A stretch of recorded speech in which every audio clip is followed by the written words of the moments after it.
I've decided to appoint Professor Firoz Kachalia as Acting Minister of Police. Abanye abaholi bezombusazwe bakwemukele ukuqokwa kukaSolwazi Kachalia yize zobebambile kulesikhundla. President is well within his rights to appoint members who are not within the parliamentary list, as it were, and so he's exercised that prerogative. A new appointment into cabinet in the form of Firoz Kachalia, and these are certainly quite significant moves.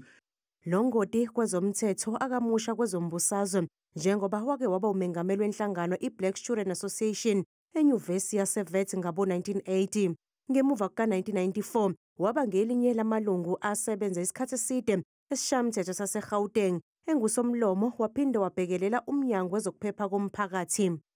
Uke waqokwa njengosihlalo womkhandlu Anti-Corruption Advisory Council owasungulelwa ukusiza ngokuqalwa kwezincomo zikhomishana kaZondo eyiphenya ngezinsolo zokuqhwagwa kwamandla ombuso. Amava anawo amukelwe inyunyana yamaphoyisa iSouth African Police Union.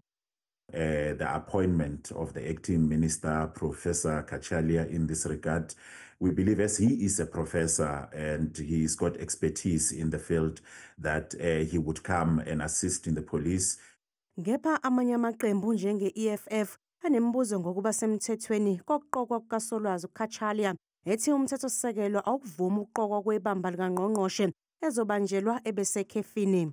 UKachalia kulindeleke ukuthi afungiswe emasontweni amabili ezayo ngaphambi kokuthatha isikhundla sokuba yibamba likangqongqoshe wamaphoyisa mhla lulunye kuNcwaba.